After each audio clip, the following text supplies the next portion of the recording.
हिंदुओं के धार्मिक स्थलों की पवित्रता के साथ खिलवाड़ करने वालों को खास संदेश दिया गया है। संदेश ये है कि जो हिंदुओं के धार्मिक स्थल हैं, वो टूरिज्म के लिए नहीं है, वो पिकनिक स्पॉट भी नहीं है कि वहां पर जाकर के सिर्फ और सिर्फ वहां पे जो मंदिर हैं, जो जगह हैं, उनके साथ खिलवाड़ किया जाए। और इसी वजह से अब ऐसी जगहों पर गैर हिंदुओं की एंट्री पर बैन लगाने को लेकर के विचार किया जा रहा है। पूरा मामला क्या है दिखाते हैं आपको खास रिपोर्ट के जरिए।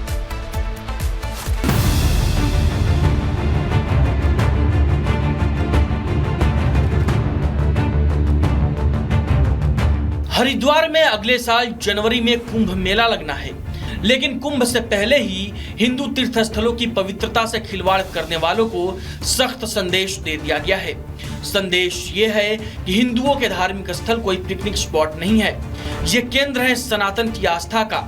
इसलिए सनातन की इन स्थलों पर गैर हिंदुओं की एंट्री बैन है। कोई वेश बदल कर आ रहा है, कोई पहचान छुपा कर आ रहा है, कोई माथे पर तिलक लगाकर ज्योतिष का काम करता हुआ गैर हिंदू दिख रहा है।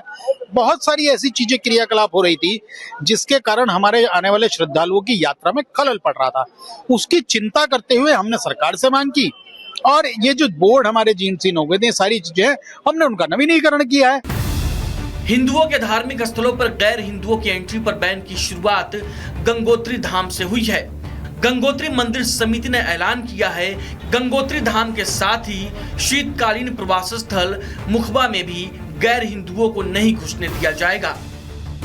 हमने पहले से ही इस बात को कहा बार बार और अभी भी हम मंदिर समिति गंगोत्री की तरफ से ये घोषणा करते हैं कि किसी भी गैर हिंदू को माँ भगवती गंगा के जो मंदिर है उसमें आने से रोका जाएगा। बद्रीनाथ, केदारनाथ धाम समेत बीकेटीसी के अधीनस्थ मंदिरों में भी गैर हिंदुओं की एंट्री पर रोक लगाने की तैयारी है। समिति का कहना है कि गैर हिंदुओं के प्रवेश पर जल्द ही प्रस्ताव लाया जाएगा। दूसरी तरफ कांग्रेस मंदिर समिति के फैसले पर सवाल उठा रही है।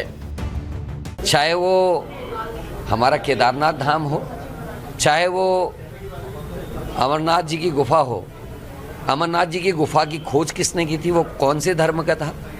और जो खच्चर और घोड़े ले जाकर श्रद्धालुओं की सेवा कर रहे हैं, डोली ले जाके सेवा कर रहे हैं, वो कौन से धर्म के हैं? जब तक भारतीय जनता पार्टी की सरकार है, इस तरीके के फैसले होते रहेंगे।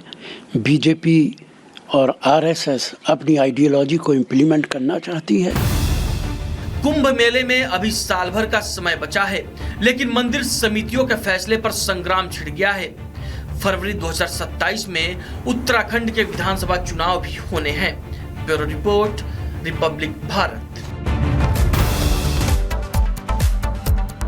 और सीधे लिए चलते हैं आपको ग्राउंड जीरो पे हमारे साथ जुड़ गए सहयोगी मनोज, पहले मैं आपके पास आ रही हूं। जिस तरीके से ये बड़ा फैसला किया गया है, हालांकि काफी लंबे समय से ये मांग की जा रही थी कि जिस तरीके से जो धाम है हिंदुओं के, वहां पर गैरों का क्या काम है। लेकिन सवाल यहां पर यह है कि बहुत सारी दुकानें मार्केट में लगती हैं, खच्चर वाले होते हैं। आखिर ऐसे लोगों की एंट्री पर बैन लगाना क्या इतना आसान होगा और इसको लेकर क्या रणनीति बनाई जा रही है?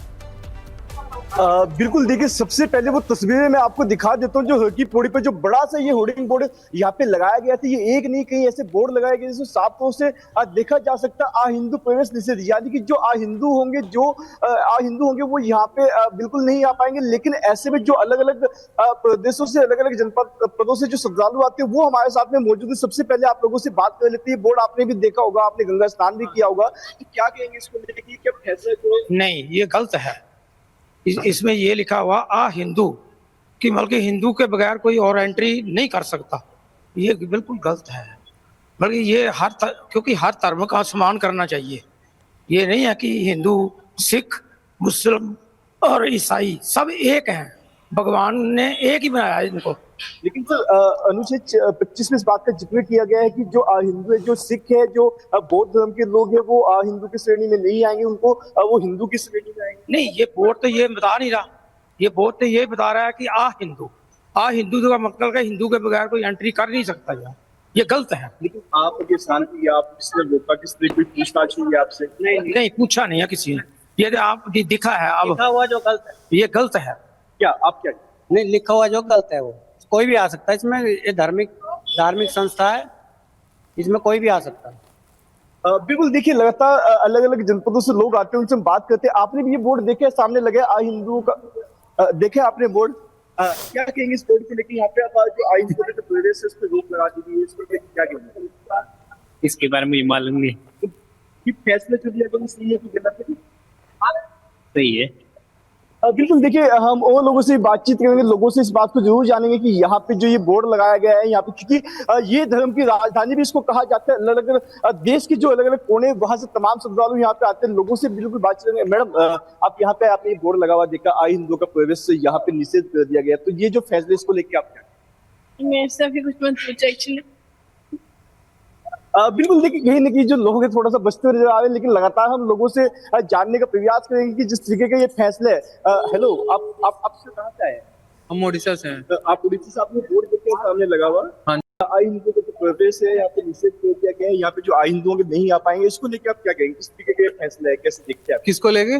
जो आई हिंदू लोग होते हैं, यानी कि जो हिंदू नहीं होते, अब वो यहाँ पे नहीं आ पाएंगे, चाहे व्यापारी कोई भी व्यक्ति होगा, क्या कहेंगे किस तरीके का जो ये फैसला लिया गया? मैं क्या कहूँगा, सबको आना चाहिए यहाँ पे, इतना अच्छी जगह है, सब आएंगे, सब ये माहौल का आनंद लेंगे, तभी अच्छा होगा। लेकिन यहाँ के लोगों का ये कहना है कि यहाँ की जो पवित्रता है, जो अखंडता है, कहीं ना कहीं वो खतरे में। लोग यहाँ पे आके गंदगी भी फैलाते हैं, जो गंगा माँ है उसको अशुद्ध भी करते हैं, तो उसको लेके ये फैसला लिया गया है। तो इसको लेके आपको नहीं, गंदगी तो हर कोई फैलाता है। बिल्कुल मनोज, अहम जानकारी आप साझा कर रहे हैं, लोगों से बातचीत भी कर रहे हैं, लोगों की अपनी अपनी भावनाएं हैं, अपनी अपनी प्रतिक्रियाएं हैं, बता दें। लेकिन इस बीच आपको कि बद्रीनाथ, केदारनाथ धाम जैसे सनातनी तीर्थों में गैर हिंदुओं की एंट्री बैन को लेकर साधु संतों ने इस फैसले को सही फैसला बताया है, और क्या कुछ कहा जा रहा है उनकी ओर से, सुनवाते हैं आपको। हरिद्वार में इस समय हर की पैड़ी पर अब बोर्ड लगा दिया गया, जो भी गैर सनातनी है उसका प्रवेश अब वर्जित है वहां गंगा के घाटों पर। ऐसा इसीलिए क्योंकि कुछ दिन पहले आपने देखा था अन्य विशेष धर्मों के लोग, कुछ वहां पर विशेष संप्रदाय के लोग वहां पर पहुंचे थे, जिसके बाद विरोध वहां पर हुए थे और पूरे हरिद्वार में इसको लेकर जमकर लोगों ने आक्रोश भी दिखाया था, प्रदर्शन भी किया था। लेकिन श्री गंगा सभा ने आज इस बात का ऐलान कर दिया कि जो सनातनी है, जो वाकई में देखिए माँ गंगा को मानता है, वही घाट पर जाए तो बेहतर है। इस पर क्या कहते हैं संत समाज के लोग, जानते हैं क्या फैसला है जो लिया गया है श्री गंगा सभा की तरफ से गंगा के घाटों के लिए। कितने सहमत हैं आप लोग, क्या कहेंगे इस पर? हम लोग बहुत बहुत धन्यवाद देते हैं उस गंगा समिति को जिन्होंने यह पहल किया, और हम लोग आग्रह करते हैं इस देश के प्रधानमंत्री से कि आप सबके सेवक हैं, प्रधान सेवक हैं। आपने जैसे पिछले वर्ष 2025 में महाकुंभ आयोजित किया, उसमें आदरणीय मुख्यमंत्री योगी आदित्यनाथ जी ने कहा कि यहाँ सिर्फ सनातनियों का प्रवेश है। तो हम चाहेंगे कि जितने भी स्थान हमारे हिंदू धर्म के हैं, वहाँ सनातनियों के अलावा अन्य किसी का प्रवेश पूर्णतः वर्जित होना चाहिए, चाहे व्यापार की दृष्टि से हो या उनके टूरिस्ट की दृष्टि से हो, या किसी भी प्रकार का प्रवेश उनका वर्जित होना चाहिए। यह इस प्रयाग की धरती से हम संत समाज के लोग निवेदन करते हैं, आग्रह करते हैं कि जरूर इस पहल को और मजबूती से आगे बढ़ाया जाए। एकदम ये बहुत बढ़िया निर्णय है। थोड़ा विलंब हुआ इसको आने में, यह 1947 के दिन 14 अगस्त वाले ही दिन आ जाना चाहिए था, थोड़ा लेट हो गया। जब धर्म के हिसाब से देश बट रहा था तो उसी दिन भारत में भी यह चीज़ हो जाना चाहिए था कि सिर्फ हिंदू ही इस देश में रहेंगे, हिंदू के अलावा किसी को भी अधिकार नहीं होना चाहिए था यहाँ रहने का। हमारे प्रधानमंत्री मोदी जी का निर्णय और हमारे उत्तराखंड के मुख्यमंत्री का निर्णय है। मैं इस पे यही कहूँगा, हमारा भारत देश सनातनी है, सनातनी रहेगा। सनातन धर्म सभी धर्मों को आत्मसात करता है, वो कभी किसी को रोकता नहीं। अगर उसमें सनातनियों में हमारे भारत के धरती पर गलत आते हैं, उनको हमारी सरकारें रोकेंगी, कोई व्यक्ति समाज नहीं रोक सकता। इसलिए हमारा है कि हम अपने संविधान और धर्म के अनुसार चले। हमारा सनातन धर्म कहता है सभी धर्मों को हम लेके चलेंगे। गंगा मैया की जय, भारत माता की जय। इस निर्णय को पहले ही लेना चाहिए था, क्योंकि धर्म के आधार पर जिस प्रकार हमारा भारत बढ़ता चला जा रहा है, उसके हिसाब से यह निर्णय पहले ही जरूरी था। लेकिन भला हो आदरणीय प्रधानमंत्री नरेंद्र मोदी जी का और उत्तर प्रदेश के माननीय मुख्यमंत्री श्री योगी आदित्यनाथ जी का गंगा समिति सेवा का, जो कि यह निर्णय लिया गया। यह निर्णय करोड़ों सनातन धर्मावलंबियों के लिए एक महत्वपूर्ण गौरव का विषय है